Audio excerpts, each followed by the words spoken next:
So hello, everyone, also participating in the Zoom session.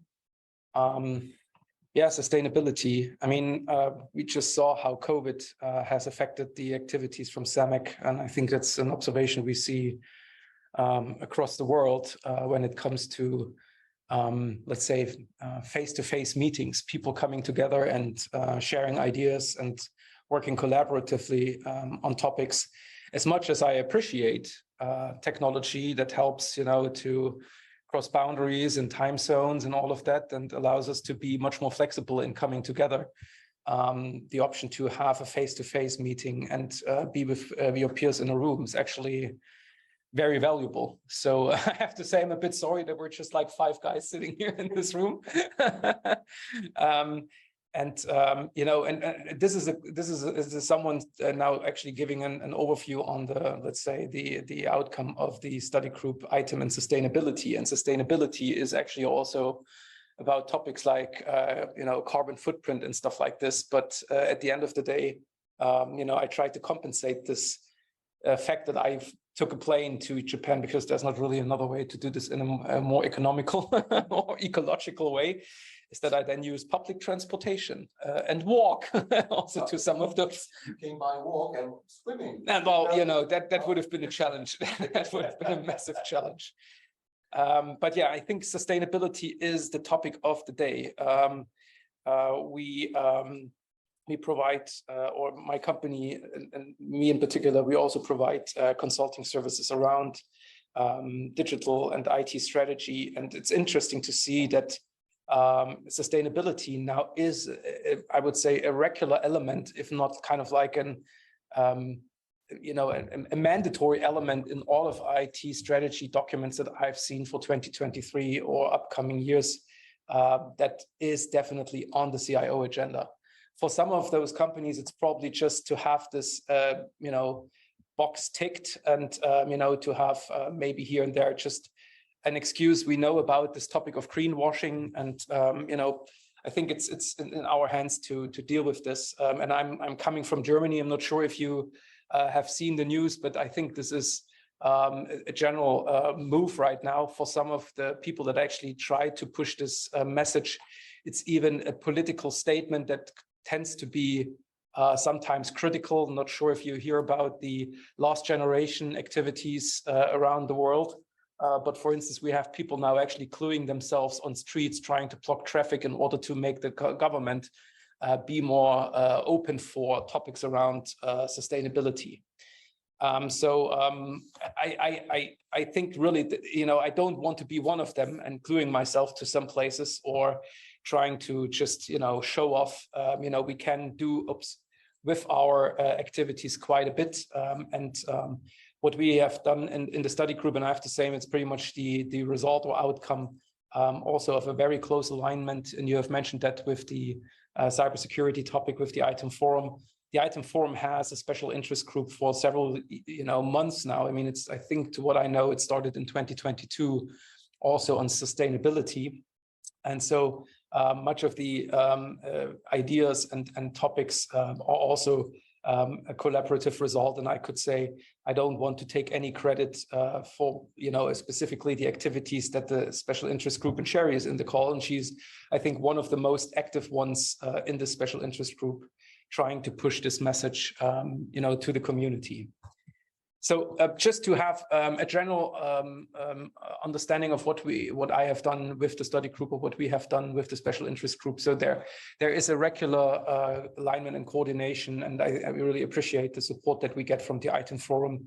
And there is quite a long list of participants. I think I tried to list the ones that are most active. So there are, I don't know, like dozens of names participating in the special interest group. So there is a massive really, I would say, pick up on this topic, and maybe everyone agrees with me, but that definitely is not going away. And I will show you a couple of ideas that we think can be helpful also in developing this guidance document that we were talking about, the -13. So what I have also done is just also to get an understanding of what is already there. It's not like that we are talking about sustainability as being like the new kid on the block since last year or so, because, COVID gave us time to think about our life and the situation our planet is in. I mean, this topic is with ISO for quite some time. It's not necessarily related to IT assets in particular, but there are definitely a couple of standards out there that we should be aware of. So I took a closer look at those. Plus, we have now a collection of, let's call it like sustainability elements, I think are applicable to IT assets.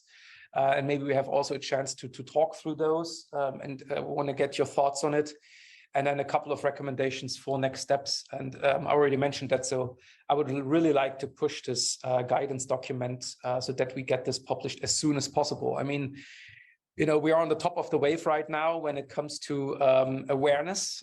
So this is not that we have to ring the bell and make people aware of this topic. They are aware. And I think they are definitely requiring some guidance. So that is something we should push. So, just also to get everyone's understanding basically aligned and have a common understanding of what sustainability is. Interestingly enough, I'm a big fan, meanwhile, of ChatGPT. So I asked ChatGPT of what sustainability is, and that was pretty much the outcome of it. And it's interesting, some of the stuff that comes out of ChatGPT is crap, sorry.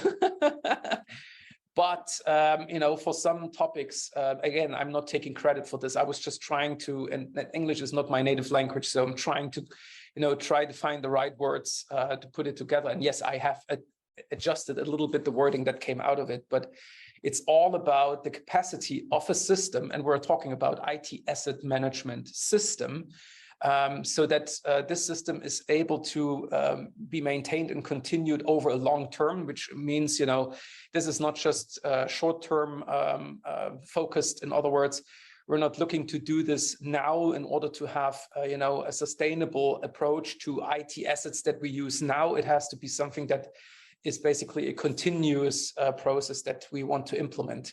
And the focus definitely is on, having that approach without, is it called, depleting resources. And that made me think about what that actually includes when we talk about IT assets.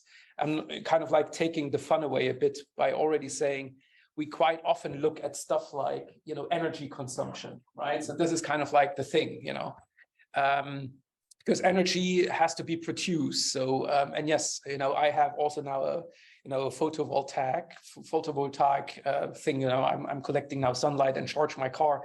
Now our family has two e-cars. So we basically swapped away from carbon based fuel. But this is just, we still use energy, but we want to use this want to make use of energy in a very meaningful way. However, when we think about IT assets, energy kind of like pops in our head right away, and it's definitely one of the main drivers. And then we think on a second part, again, I'm taking a little bit the fun away of the elements, is then basically, what are those things made of, right? So is this actually, sustainable as the material that we're using, talking about hardware, So I'll get to all of this, but this is the topic. So without depleting resources or causing significant harm to the environment. In other words, how was that made? And then it says compromising the well-being of present and future generations. Coming back to those activists, as much as I kind of like. As much as I'm aligned with some of their ideas, I'm not saying, it's everything they do is for good cause.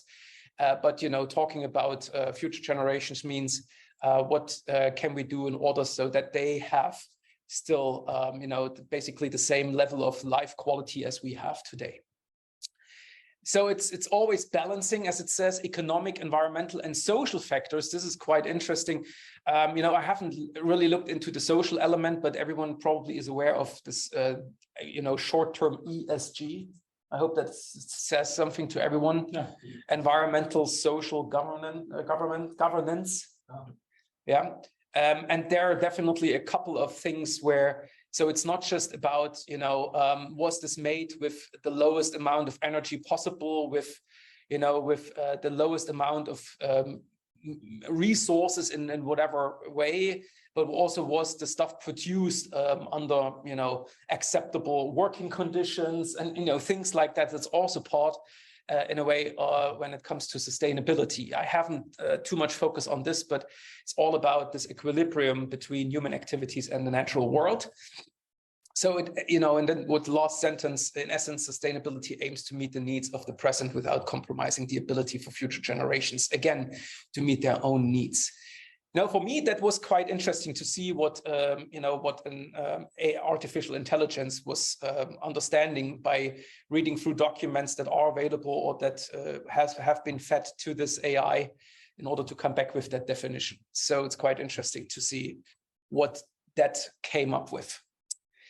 Now, again, there is a special interest group, and it's basically coordinated by Hanan from Item Forum.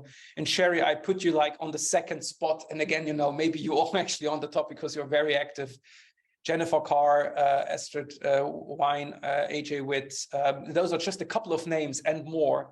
The list is quite long of people that actually are in the special interest group. There are also other liaisons that are maintained from the special interest group to an organization called Sustainable IT, SDI Alliance, RT, R2, TCO certified. So definitely there is quite some activity going. And when you actually look at what has happened, so we have this interest group now in place. To what I know, and Sherry, I probably am incorrect with the date, but to what I can recall, that has been initiated last year, and to what I know was actually in the third quarter. I started participating then pretty much in the fourth quarter of 2022, when, for instance, there were some activities around preparing presentations, for instance, for a wisdom event, which is hosted on a regular basis from the Item Forum. By the way, there is one next week where I will be participating together with Engelpoint and a couple of other members. So there is the EMEA Wisdom event. I'm not sure if there's actually something on sustainability, but nonetheless, for the Wisdom app APAC was a presentation on sustainability. Also, we had then actually the alignment. That was when I basically also stepped in and started to participate in the very regular meetings from the special interest group. Starting actually this year, there was quite some activity around getting a webinar prepared to have, basically also to spread the message. We are currently looking into dates and topics and target audiences and presenters, so panelists. So this is basically what's going on. There are a couple of surveys which have been carried out and are still, I think, like for some of those topics ongoing. Next steps, just talking about, what I think, and this is now basically leaving a little bit the general activity around the special interest group, which I, again, appreciate a lot for what they do there. I like the discussions. They're very, very straightforward, very focused, but that we actually now find some next steps to organize the development of this. I even called it an ISO standard. Not sure if that guidance is the right level, but it's just a thought that this may become an actual standard, like something like -11, -5, -1, etc.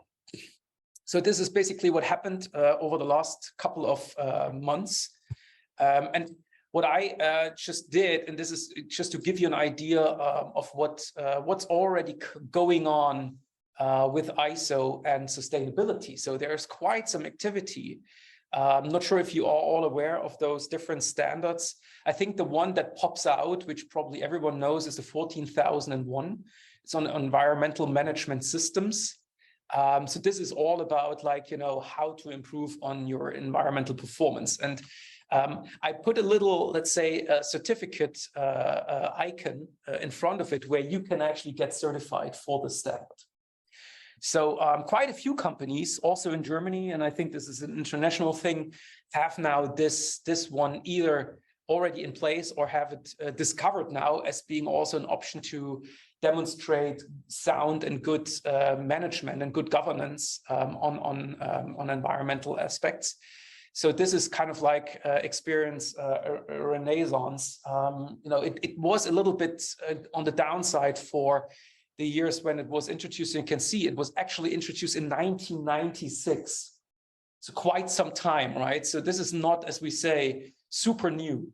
And I would say in the 2000 years, like from 2000 to 2010, not so really a lot of activity. And I think it actually picked up again now over the last couple of years. So starting with like mid of 2015, 2016, around that. And now we see quite a momentum in the market for pickup of this standard. FYI, my company, Time to Act, is also actually now certified for ISO 14001. Another one that may be, there is one that has been introduced, that it's not necessarily always on the timeline. There are a couple of standards that didn't make it on the timeline as being so substantial, but there's one, interestingly enough, which is on greenhouse gases. So it's about actually, how much you consume, I would say, combustible or carbon-based fuels or resources in order to generate energy. And quite interesting, we see for a couple of larger service providers that actually rely on massive amounts of energy, that they look into this to see or to work together with energy suppliers that actually follow also that protocol. So you can actually check whether they are following this greenhouse gas GEG emission protocol. Again, there is nothing that you can be certified against, but this is one topic. Another one I think is quite interesting before I get to the latest one, which I think is also quite interesting because it's very close to the 50,000, right, Ron? Mm-hmm. When it's about asset management, but the ISO 20400, it's on sustainable procurement. So making purchasing decisions to actually identify goods and services that actually have been produced, in order to be in a good relationship with society, or the minimizing or have been produced by minimizing the impact on the environment. There is already a standard for this. Sustainable procurement was released in 2017. And then we have the ISO 50001 energy management systems. And this is also just on a systematic energy management. And that's very close also to what what we would need to look into when it comes to IT asset management. I mentioned energy is kind of like what makes IT work, without energy, the little things in front of us or the bigger things, they won't make any noise or show anything on screen. So energy is, I think, core. You also see a couple of other standards. I haven't provided all of the details there, but interestingly enough, also 27001 deals a little bit with sustainability, more in the area of governance. Again, we're talking about ESG, right? That's why also the 9001 made it on the list. We have also topics on social responsibility. That's the 26,000, or on anti-bribery management, ISO 37001. And then the 45,001, which was released in 2018 on health and security. Or health and safety, health and safety. So again, ISO, I would say, has already quite a few standards that we can either reference or that we can use as a basis to derive the actual elements for something like either a guidance document or an IT asset management sustainability standard. And maybe you're going to cover this later, Jan, but there's obviously a lot of frameworks outside of ISO as well. Yes, absolutely. Choose to get your perspective, like which ones, like for example, on the 14064, there's the GHG protocol, which I think is more broadly accepted. Exactly. Oh wow, this is where things can get complicated. But let me get to this, Ron. Oh yeah. Sorry. No. It's an absolutely valid question. I mean, again, when we talk about sustainability in the meantime, it's nothing that happens in a vacuum or where there is nothing. No, there are already standards. Typically, the fact that there is a standard is a response. And don't take this wrong in any way, guys. ISO is just a mirror of what the expert in the world think is necessary to do certain things or to be aligned on certain aspects. But most of that is driven by laws and regulation, right? So someone has picked up and said, now we need to have something like, a greenhouse gas protocol, or a Kyoto protocol, or something like this, where the leaders of the world come together and make announcements or agree to do something. Most of what is out there is just like, let's say, just a declaration. It's not necessarily translated into national law or international laws. But for sure, there are some of them. And honestly, I haven't done a deep dive on all of the elements that are related then to laws and regulations. But we cannot just do the things we define outside of this, let's say, framework, or this, let's say, playing field. There are already rules that need to be followed. Now, to give you an example, and you will see this when I get to the actual elements or topics that I think are relevant for sustainability.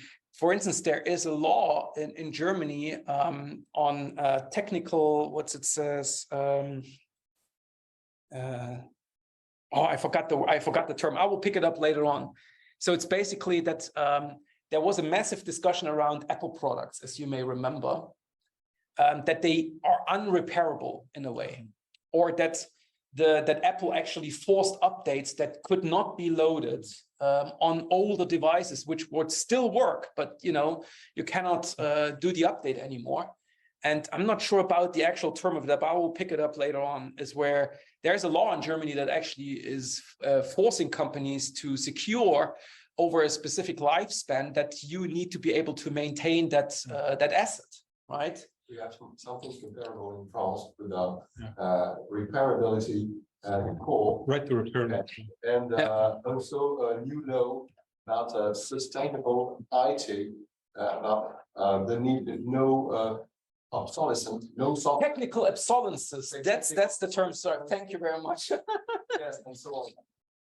Absolutely. So this is what we see now as kind of like translated into country-specific laws. But let's get into this. So I was trying to find a wrapper around a specific area of topics, and I call this, because it's for me one of the main elements of sustainability, or the ones that we typically have in mind when we think about IT and sustainability. The one that comes right into our head is energy consumption. Interestingly enough, energy consumption is just one parameter in the equation, because think about compute consumption. Well, kind of like tied together, right? If you have a very, I would say, performant CPU, so many gigabytes of RAM or storage, all of that will then consume energy. And the bigger that stuff is, it's kind of like a no-brainer, the more energy it will consume, right? Make the systems bigger. Think about those little devices here. I know my first mobile phone, and I'm just holding up an iPhone, my first mobile phone that I have was good to go for almost a week with one battery charge, okay, right? Try to do this with this iPhone. I need to charge that thing every day because it has so many resources in it, first of all. And this is where it becomes interesting then. It's not just the resources, the compute resources, but what's happening with those resources. Let me get to that in a next step. But besides that, and I'm just holding up my little phone here again, is that also the question of how is actually that produced? So what are the materials being used on this?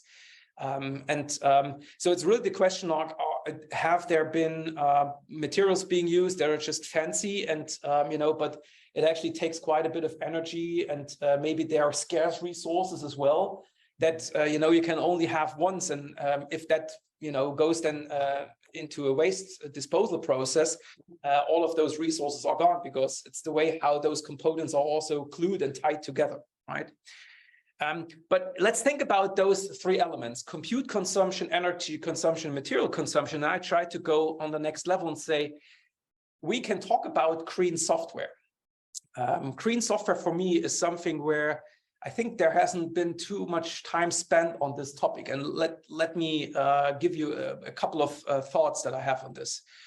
So you can actually develop software which it will get to the result, but the code is so bad that it actually consumes way more CPU or storage as it should, right? Or as it could. So if you would have smarter people developing the software in a smarter way, it would actually consume way less compute and way less energy. And I think that is something that we haven't really had a focus on, right? We just consume software because that's software. No one really thought about, like, you know, how much storage will it require? First of all, how much CPU consumption will it have? How much digital waste will it create? Because the data model is so crappy that it will fill up my database with terabytes of data, which no one really needs. That's, for me, green software, okay? And green software is something that actually should have KPIs or certain parameters that can be used in order to identify what green software is, so that you can make a better decision in the purchase of a software. And when it's about IT asset management, I know we are talking about also cost, and cost not just for licenses, right? Or for those little devices. It's also about energy consumption, compute consumption. And we are talking about FinOps, where we say, well, that system is oversized because it's underutilized. You know, that's kind of like the FinOps approach. Right, go a little bit further and say, you could even have a way more better fit as a template or use a specific virtual machine configuration if you would use it with green software. I hope you get my thought, right? So it's not just downsizing on a system configuration based on the software or storage you need, but with a smarter approach to have then green software, you can even reduce it much more, right? Green software. With that comes elements like green hardware, right? So it's basically the question of, you have a device, it's a question of composition of materials, and it will have a certain energy consumption just for the fact that you turn it on. Yes, and turning it on, it's related then to software for sure. So I mean, some of those devices, you can't really differentiate what's hardware, what's software. I mean, yes, we know software is the code, and hardware is basically the technical components that allow for the operation of this code. But that's green hardware. And now we're also talking about things happening in the cloud. So what about green services? You know, where organizations can say, you know, you're not just getting a software as a service, but we will provide this as a green service, right? So because we use green hardware and we use green software by also then looking at how we use compute, how we use energy, and how we use material. So you get this green stamp on the service. And think about, you know, I know that this is in, you know, talking about the US, and I've been to California several times, by the way, this year again, for vacation. Lake Tahoe, my favorite place, Ron, I will be there again. Very nice. You always see that it's kind of like this very eco-based way of how you use food, or, you know, they talk about the produce, you know, I know that's kind of like a term, to produce. I mean, it's kind of like, you know, looking at food that we eat that has been produced in a very bioethical, ecological way, okay? And there are even now, you know, kind of like certificates that you can put on food to say, you know, those animals were treated well, you know, and, you know, there was only natural fertilizer being used. And I don't know what, I don't have all the words for this, but you get me, right? And people are now actually picking up on this and only buy this type of food. We don't have anything for this on green services, on IT asset management related services. And I'm thinking about specifically cloud services in this context. Not only personal maintenance. Oh, but wait for it. So this is just resource consumption. So yeah, I have a question before we move on. Yeah, sure. Clearly, material consumption, energy consumption make a ton of sense. I'm struggling a bit with, maybe you can understand the compute consumption. Like what's the meaning? Compute is significance of computing, other than that it generates energy, which you already covered in energy consumption. Yes, it's like, kind of like it's a mix between energy and material. Okay. So energy is something like you put energy in to make something work, and yes, material then is is a combination of elements, like there is a CPU and there is a hard drive in it. Now, you turn this device on in order to make it work, and then you make use of the RAM and the CPU. But the question is, how do you actually then use those compute elements? And this is like CPU, storage, graphical processors, those are the compute elements. So they are there, how they're being utilized. So it's for me, it's a little different from just, yes, it has a strong tie to energy consumption, but the RAM is there either way. The CPU is there and being used either way, but the question is, how are you using it? That's for me compute consumption. Okay. So those terms are not final. This is just kind of like a collection of ideas. No, that's fine. That makes sense. So essentially, what you're saying is compute resource. It really comes down to energy and material. It's one of those two, but it's just a different view of it. But it's not a new. No, it's not really. I mean, no. But no. It's just a different view of the energy and the exactly. Okay. So you look at the way, again, you can run a machine and think about you have a car, you start the car, okay? And it sits there, but it's not driving. So you're using the material, you use the energy, but you're not computing it in a way. So you're not driving it. Now you can drive it with, let's say, 1 passenger on board, or you can drive it with 10 passengers on board. That for me is the actual, let's call it like compute consumption equivalent in a way. So you make use of what's available, but the question is, how smart do you do this? How smart are you with this? So, and this is what I now call compute consumption. So it's there, the car is turned on, the engine is running, but you're not driving it now, right? So it's like, yes, at the end of the day, it's the material, it's the energy, but what do you do with it? I know it's kind of like a layer in between somehow, but I thought I put it on the same level for me, because I think this is also now where the rubber meets the road, because energy TCO has been in place for years, right? And looking at material consumption is something that in TCO is all about. Maybe you have seen this, your screen turns off after 5 minutes of inactivity and stuff like this. That's a typical TCO thing. And material consumption on having kind of like material that is recyclable and stuff like this. So it's a question of, let me get to this later on, but it's all about also then the element of recyclable, or the recycling quota of a device. As an example, there are, in the meantime, phones that you can buy, which have kind of like this green stamp on it, because they pretty much consist out of 90% of whatever recycled material, as an example, right? But this is then going into the recyclability, and I'll get to the, let's call it like life cycle elements of an asset later in a couple of minutes. But again, I thought compute has, it's kind of like something that we need to consider outside of just energy and material, because that is there regardless of what you do with it, So it's almost like this is the way to take it from the individual to like society as a whole, right? Because if, like I said in the car example, if you have 10 cars with 1 driver versus 1 car. Exactly. So this, but it comes down to what's the overall society material consumption and energy. It's still those two things. Exactly. But it's just like, how do you get there? Okay. Exactly. Right. And for me, Jan, hi, it's Roseanne from Montreal, Canada. Am I able to ask a question? Sure, go ahead. Okay. I work for Anglepoint as one of their senior consultants on the ITAM program transformation team. So we see a lot of clients that are simply trying to build out their program maturity from the ground up.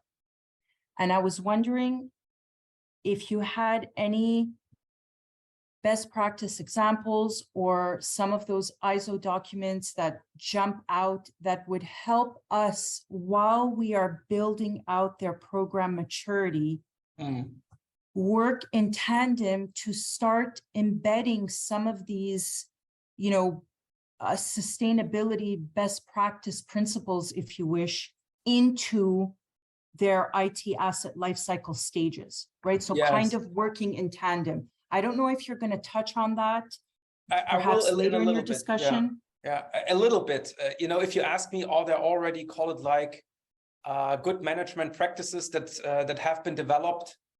No. I think we are in a development stage, but it's I would say it's moving rapidly. And I could say if someone else will do something around this topic, and I'm not just talking about IT asset management from our perspective as a working group, but there are quite a few activities out there where we see it's all about reducing carbon footprint. And as I mentioned, CIOs, because they have now to present and prepare something like a sustainability report. So they are actually called to show their contribution on the reduction of the carbon footprint, to identify options to reduce energy consumption in a data center, as an example. So I work with quite a few CIOs, and they brought this topic up as an element of their 5-year IT strategy that I just was able to work on with them in 2022 and 2023. But there is currently not really, let's call it like, again, something like a better practice documentation, which you can already say, I take this and apply it to a specific IT asset management program. I don't have it. If you have it, I'm more than happy to also, get my eyes on it. But it's not there yet. Okay. I just give you an example. Again, that's why I came up with this green software aspect or compute consumption. It's interesting to see, there are quite a few changes also in the way of how software is being developed. And I'm had a very close look into software development practices. So I'm not talking about Scrum and being agile. This is just a way of how to get to a software, but actually how you architect a software, how to make sure that you don't try to replicate features and elements that are already in other software solutions. So to have a much better differentiation between something like and this is now talking about a little bit outside of this topic about software architecture. Typically, software consists of 3 architecture elements. One is the data extraction layer, or that's basically let's say the layer that supports the interaction with the outside world, right? And then you have a business logic layer where all of the fun happens, where you put data together and you analyze data or you enrich data and what have you. And then you have a data representation layer. Most of software products that consist of those 3 elements. The question is, why? Think about it for a moment. Why does every software has a data representation layer? Why not utilize existing BI solutions like Power BI, Tableau? I know Engelpoint is using something else. I forgot the name, but you know what I'm talking about. Oh, yeah, exactly. So interestingly enough, there is a lot of energy wasted. I'm talking about human energy on developing features and capabilities where you already have those elements now available and those BI solutions, as an example. Yeah. We're talking about API economy. So it's like making solutions more, let's say, combinable, or to make them easier to integrate, right? Those are, I would say, probably they don't have necessarily in mind that this will help to reduce the compute requirements, but it actually drives it a little bit. Yeah. So, and again, this was the reason why I thought this is so important, and I actually put it to the left, which is, it's just, for me, it's kind of like the first thing, because this is where the rubber meets the road, as I said. Yeah. So just an update on that. There's and the topic came up yesterday in the SC7 opening meeting. Yeah. SC7 is about software system engineering. I know. So they're starting a new, it may end up being a new working group. They're not sure, but about green software. And the idea is, the Green Software Foundation with their software carbon intensity model and all. Yeah. So what they're trying to do, if I understood it correctly, is try to take that and make it into an ISO standard. Well, there you go. So, but you're right. It's getting a score for a piece of software, getting a score that you can compare one software to another, how well it is engineered from a green perspective. Exactly. So I can connect you with Anupam, who that would be great. Lead the new for SC7. Yeah. But again, they're looking at it more from a software development perspective. Not from a, honestly, but this is where it starts. And at the end of the day, we're looking very much from a consumption perspective. And I'm not saying consumption as compute consumption, but we as, let's say, consultants or service providers, tool developers, etc., helping customers then to make the best out of their IT assets. Mm-hmm. But making the best out of their IT asset investments also means that we should help them provide guidance on which software to pick and what helps them to identify, let's say, a software which would not just be cheap from a licensing perspective or easy to manage from a life cycle management perspective, but also is smart enough, or let's say lean enough, to reduce the compute consumption, energy consumption, and material consumption, right? So I think, again, this is where things become interestingly intertwined also with the other initiatives from ISO. But yeah, so this was all about just resource consumption. So we're talking about something that's there and can be used. Now, talk about life cycle management or IT asset disposition. I don't really like the name, but it is kind of like an industry term. And sustainability is not just about this, like what is this asset doing or what is this service doing? And hopefully it's a green service based on green hardware and green software or whatever, right? But it's also the question of, I try to also find the right words for this, calling about durability. Try to take your phone, and I know there's a challenge on TikTok, I think, where you are actually asked to throw your phone as high as possible in the air and catch it. And if it's not falling down, you win, and no kidding. This is a TikTok challenge. But durability is basically, can that stuff drop on the floor? Will it break? But this is like a simplified example, but it's basically how durable is it? Okay. So will it actually last for a while? And think about it. I have seen computers now that, and we are also providing from one of our companies, PKS. They are doing mainframe optimization. And there are some companies still have mainframes operated that are 20 plus years old, right? Yeah. And we're talking about the hardware, right? This is still running on those old machines, but Murphy's Law, never change a running system. So it's still there. Interestingly enough, if you are now talking also, and this is something where I think we have to also educate the industry, is everyone is out for the latest, sorry to use that term, shit. Like we always want to have the latest and greatest, the newest iPhone, the newest this, the newest that. And talking about technical obsolescence, we basically are unsatisfied when this is 2 years old, even though it still works, There's a new Vision Pro came out yesterday. Yeah, right.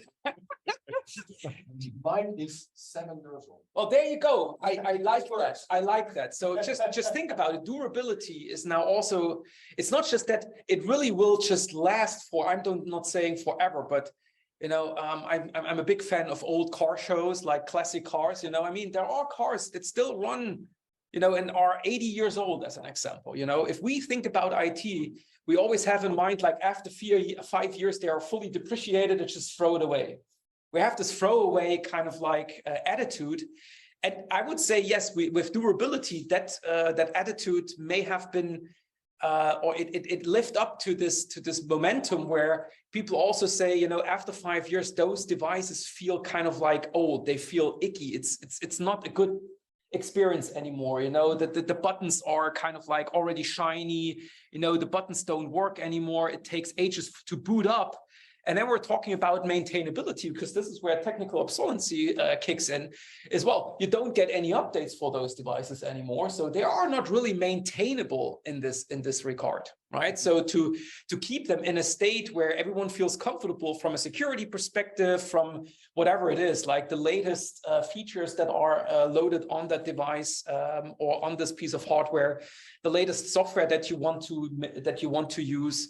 And things like that. Think about OS updates, right? And that then suddenly, with the iPhone 4, which is probably still good for some people to work with, but it's outside of the support provided from Apple, as an example. So maintainability. And that's also an interesting element, repairability. So you can maintain it, which means more or less like, you can clean it, you can dust it, you can upload, updates and stuff like this. Maintainability in this regard is pretty much more on the, let's say, keeping it nice and shiny, cleaning it, bringing it up to date in regards to software updates, etc. But when it's on the hardware side, this is more than on repairability. It's like, are those devices easy to be repaired? Think about a broken screen. This is kind of like the easiest example. Broken hard drive, memory that doesn't work, a keyboard that's stuck. Like a couple of weeks ago, my wife came to me and said, sorry, darling, I just poured a cup of water on the keyboard and the computer is not working anymore. Well, you can put it in a bag of rice and hopefully it will actually try it out. And it actually did. I know quite a bit about computer repairs, but anyway, so the question is, how easy are devices repairable? And last but not least, how easy are they recyclable? Because if they are beyond repairability, and definitely, a repair is coming at cost. So you need to replace some elements or some components. And it's not just the material that you need then to consider as a cost element, but you have time that goes into the repair. And that's why also, typically assets like hardware assets have a certain lifespan, because then you say, that the actual commercial value that sits with that device is basically zero now. And putting any more effort into this is something that needs to be considered from a commercial perspective. Right on the brakes very hard is like really we should ask ourselves if those depreciation processes that have been developed from whomever actually still reflect the aspects that we would need to consider in regards to sustainability, And yes, you can see that there is a cost development on the hardware side, which means more compute, less cost. So there is kind of like a declining curve on cost per gigabyte and stuff like this. So we are more or less also forced by the industry to buy always the latest and greatest stuff. So a question on this for the iPad. I'm okay. Just a sec. With that, there's another layer coming now. Maybe that.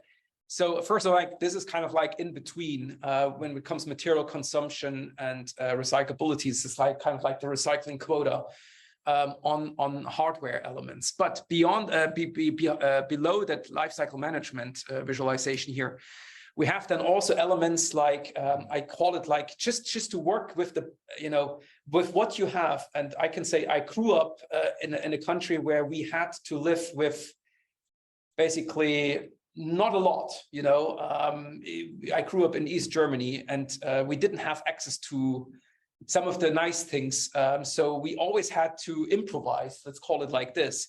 So we were quite innovative in combining products into something new that in other ways you didn't get. So it's all about extensibility. It's just like, what could you do with that device? And again, I'm holding up my iPhone. It's actually a problem to add more memory. You can't do it. Older phones actually had the option to put an SD card in there. You probably have stuff like this. Even the latest Samsung phones don't have it anymore, right? So extensibility, replace components pretty much. In other words, also to make something extensible, and that can be something that is just done with a slot on the device where you just push a card in it, and that's okay. But this is just a simplified example. But what's accessibility? In other words, if you want to repair something, if you want to maintain something, you need to get that thing open, right? So how do you do this? With a hammer, yeah, sure. There are probably some hidden screws that I don't know, but some people actually know how to get into stuff. And there are YouTube videos.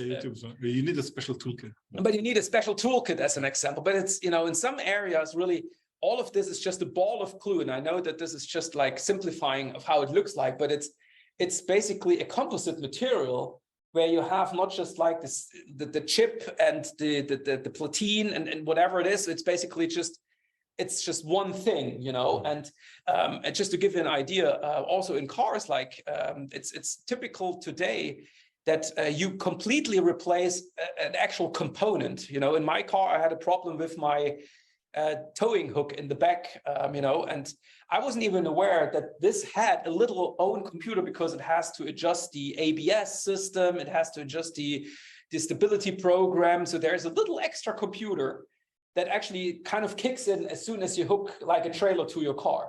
I wasn't even aware of this. And this didn't work. So I went to the car dealer and that guy said, well, no problem. We have the replacement component tomorrow. So they actually replaced, and I'm not kidding, it had the size of an Apple computer, which was just taken out. It was totally like, I would even like solder together. So you couldn't actually open it up. It was a massive metal block and inside electronics. And I asked them, like, could you actually open this up and replace, I don't know, the chip, the condensator and whatever it is? And I said, why? This is the way how we currently think about this, accessibility, yeah? Which also brings something in like modularity. In other words, if something on this device is not good anymore and I want to replace it in the meaning of, I also want to like throw it away and replace it with a new memory element or so, is it modular enough to actually update it so that I can continue using the device, but let's say with a replaced keyboard, with a new CPU. Interestingly enough, there are server options available from HP and Dell where you have like a box and the only thing you do is kind of like you have cartridges like now, and then you just pull them, like push them in, and this is like your little computer then, right? Well, the cartridge itself is something, again, for the throwaway culture, right? But overall, if there is something that you would like to have, you don't have to throw away the whole box. You just take out the cartridge and replace it. And, it's not perfect, but then you can put a cartridge in with a new CPU or more performant CPU, etc., like modularity.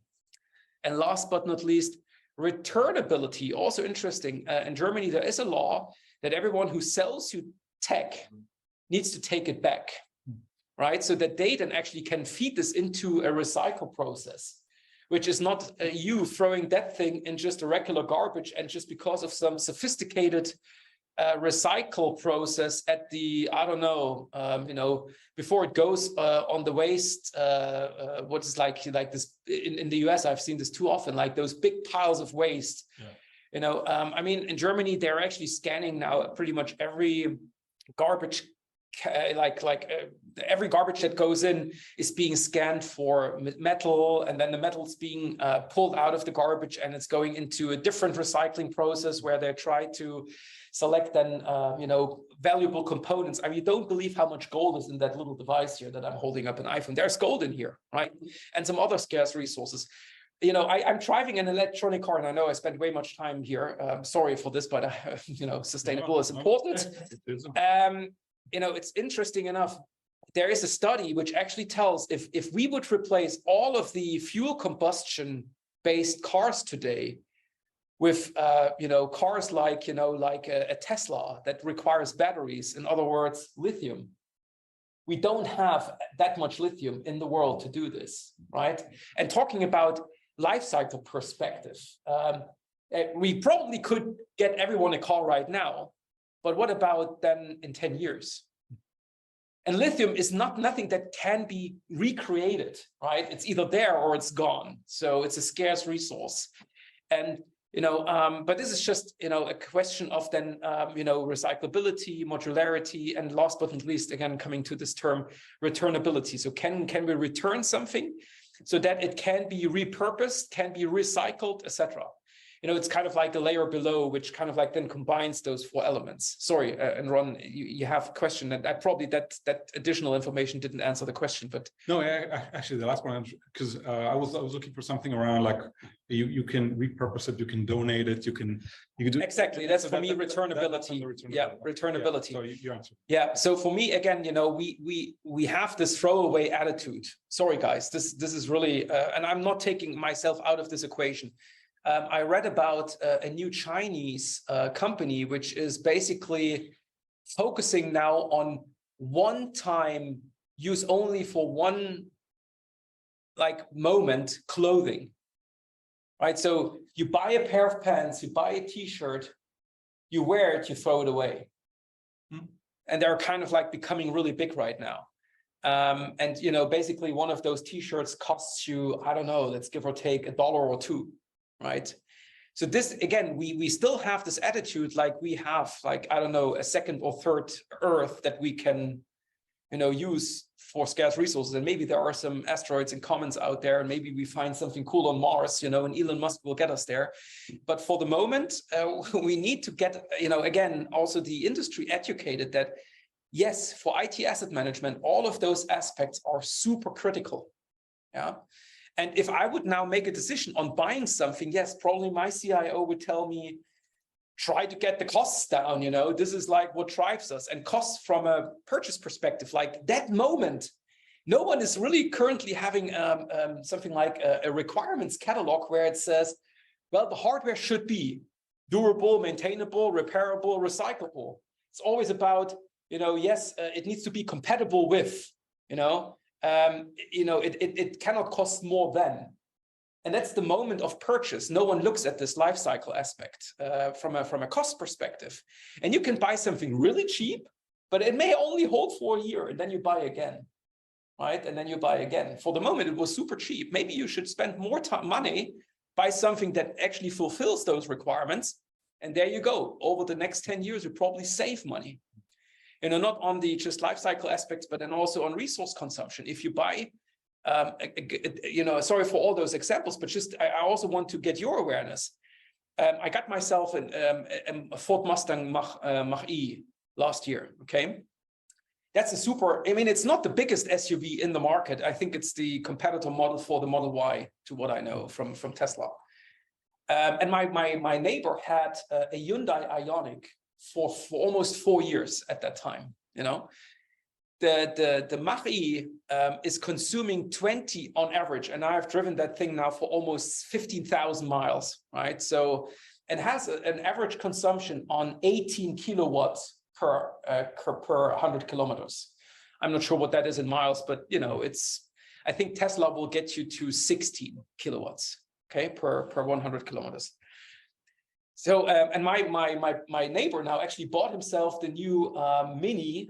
It's produced also from some Chinese company, and sold his Ioniq to me. And I bought it because I know the neighbor and I know the car, and it only had like 15,000 miles on the, on the counter. So it was still a good deal for me to buy. And I've driven that car now. It's 4 years old. That car only uses 12 kilowatts.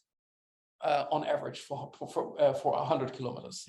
So not sure what happened within the last 5 years, but you know, we are talking then about big, massive entertainment screens, making those things bigger and faster. I mean, we're talking about cars like now, Tesla Plate. I think that thing can go like, I don't know, 200 miles an hour and goes from 0 to 60 in 2.9 seconds, where I think like, where is this taking us? This is totally into the wrong direction. You know, it doesn't make sense. It's very important to have such acceleration in city. It's crap. Yeah. Sorry, you know, it's absolutely unsafe. I know I had a Beamer, which was going up to 170 miles an hour, 160 miles an hour before I swapped to the Ford Mustang Mach-E.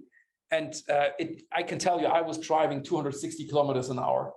It doesn't feel safe, and I'm not a Formula One racer, so my average speed now, and actually, you know, I'm sitting kind of like trying to be also, you know, sustainable in what I do.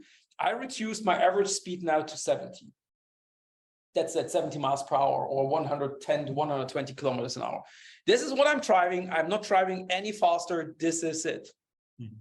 There you go. Again, these are just a couple of examples where I think also now, you know, we're talking about a good idea of having an e-car, like a personal electronic vehicle, PEV, as it's called, you know, but we're taking it again into the wrong direction. Like we make it sustainable from a perspective we don't burn carbon-based fuels, but there you go, we make it so energy inefficient that you have to go to a quick charger like every 100 miles or so. Like, how stupid is that? Right? How electricity is produced too. Exactly. I mean, that's a thing, you know, where energy consumption, and you saw those this one reference on, you know, greenhouse gas emissions, or, you know, that actually kind of like brings it together. Okay. All of this is not happening outside of a, you know, we are living in a box. There was a song actually in the 80s called Living in a Box. Not sure what the band was. I may remember, it was one of my favorite songs when I grew up. So we have already existing laws, or at least call it like international conventions, like the Geneva Convention, the Paris Convention, the Kyoto Protocol, and what have you. So it's kind of like just a signal of general interest in this topic, that countries should take the overall idea and then reduce carbon emission by the year 2035 to so and so many percent, or by so and so many percent, in comparison to a starting point, or to reduce this increase in global warming to 1.5 degrees centigrade and stuff like this. But if you think about it, there are not really and there are not so many countries that actually made or took that idea and put it into the national laws. There are a couple of them, and probably, you know, Europe is quite, quite strict on this topic. I'm not sure about France, but I can speak for Germany. I mean, we have a Green Party, which is a member of element of this coalition that is leading our country right now. So they're pushing quite heavy on this aspect. And yes, we have now laws on technical obsolescence and recyclability and returnability. And stuff like this. We don't have anything on compute consumption, and you know, it's not there. But we also have then, let's call it regulations. Regulations are not necessarily an aspect that you need to implement, but it's then either something that is applicable to your industry, or it's kind of like coming from an interest group and you want to make sure that this is taken care of. This is, sometimes call it like, requirements then, for instance, related to standards like, the ISO 14001 or 50001.